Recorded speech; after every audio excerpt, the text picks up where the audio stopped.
Everything you know about bread is wrong. You were told humans farmed first, then baked. That story is completely, provably backwards. Bread existed 14,000 years before the first farm, and the proof was found burned inside a desert campfire. Not in a kitchen, not in a bakery, not in a village. In a hunter-gatherer camp in the middle of the Jordanian desert. Stay with me, because in about 60 seconds, I am going to show you something that will permanently change how you see the food on your breakfast table. In 2018, archaeobotanist Amaya Arons Otaegi from the University of Copenhagen published a paper that rewrote human history. Her team had been excavating a site called Shubaika 1, a Natufian hunter-gatherer camp in the Black Desert of Jordan. Inside 2 stone-lined fireplaces, they found 24 charred food fragments. Under a scanning electron microscope, those fragments revealed something nobody expected.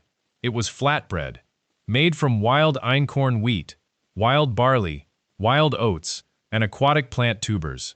The date was approximately 14,400 years ago. 4,000 years before any human being on Earth planted a single seed on purpose. Think about what that actually means. People with no farms, no grain storage, and no permanent homes were baking bread. And it was not an accident. The process required at least 5 completely separate steps. Harvesting wild grains by hand, husking every single grain individually, grinding them on flat stones into flour, mixing that flour with water, then baking the dough in hot ash. Nobody stumbles into that sequence by accident. That is a recipe. That is knowledge passed down through generations of people we were told were too primitive to cook. But here is where the timeline gets even more unsettling. Shubaika 1 is not even close to the oldest evidence of grain processing on Earth. At a site called Ohalo 2, on the southwestern shore of the Sea of Galilee in Israel, archaeologist Ehud Weiss from Bar Ilan University found a large flat grinding stone coated in starch residue. That starch came from wild wheat, wild barley, and wild oats. The site dates to approximately 23,000 years ago.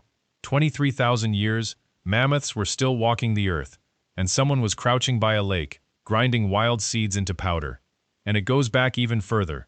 At a cave called Grotta Paglici in southern Italy, researchers found a grinding pestle in a layer dating to approximately 32,600 years ago. The pestle carried starch grains from wild oats that had been deliberately heat-treated before grinding. Someone warmed the grain first to make it easier to process. That is not instinct. That is technique.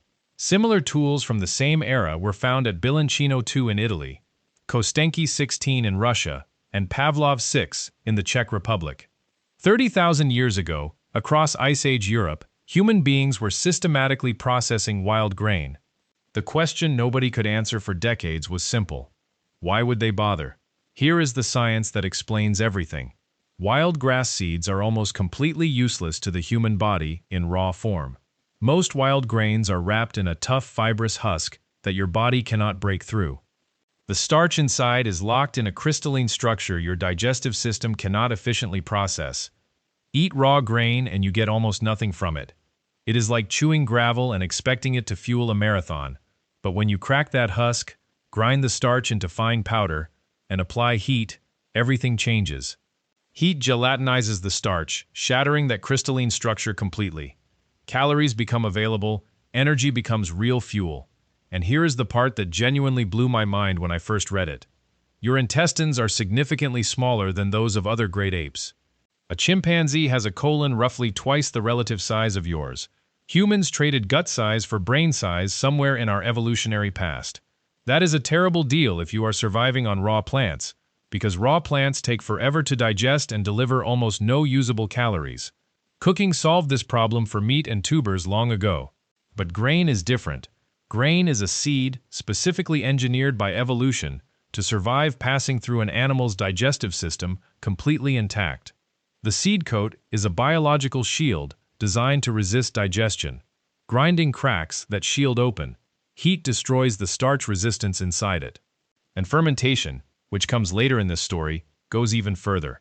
Fermentation reduces compounds called anti-nutrients like phytic acid by 50 to 70%.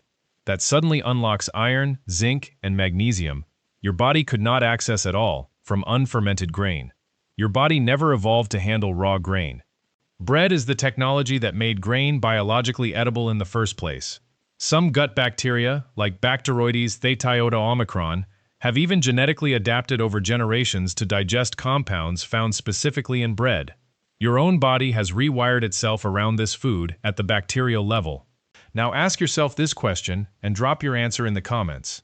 If bread is this difficult to make and this critical to human survival, why did we spend 30,000 years making it without ever settling down to farm? The answer to that question changes everything you think you know about civilization itself. Here is the part of this story that historians debated for decades.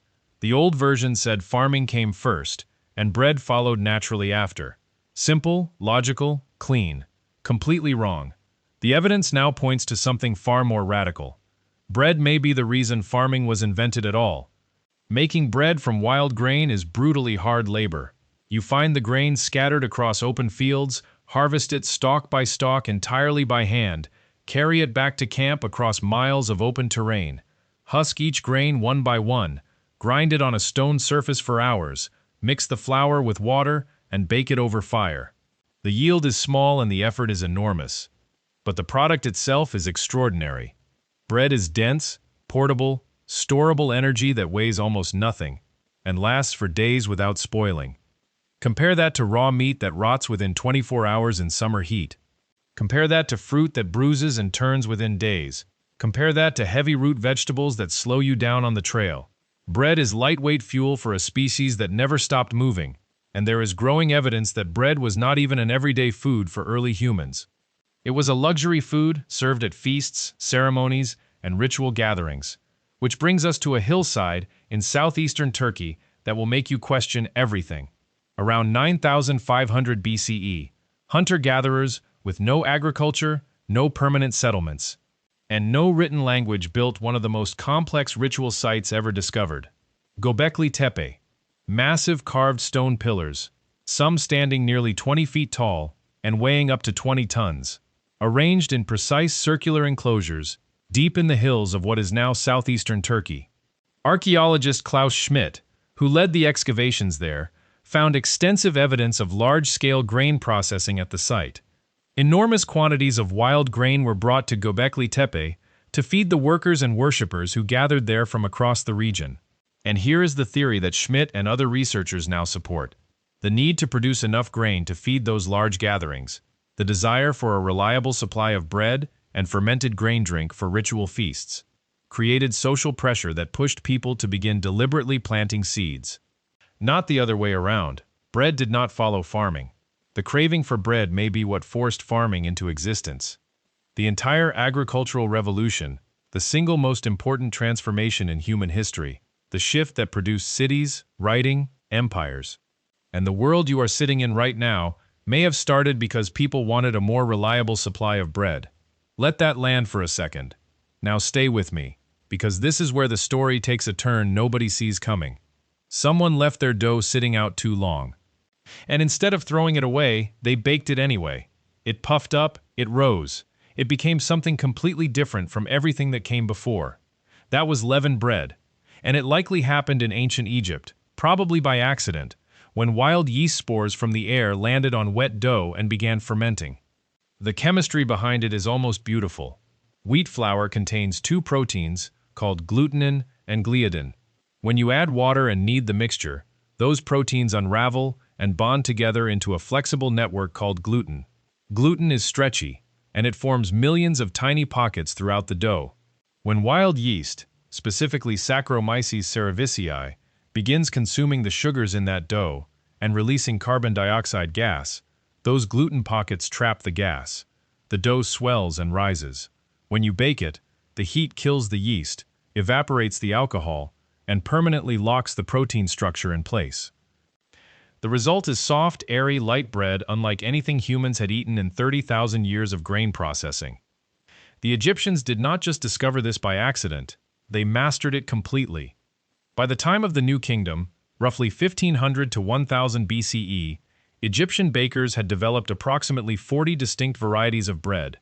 Flavored with dates, figs, coriander, and honey, baked in cone-shaped ceramic molds called bedja. And bread was so central to Egyptian civilization that it functioned as currency. The workers who built the pyramids at Giza were not paid in gold, they were not paid in silver, they were paid in bread and beer rations. The pharaoh was, in a very real sense, the chief baker of the entire kingdom. His power rested on his ability to feed his people, and feeding his people meant bread. Now here is something most history books completely ignore.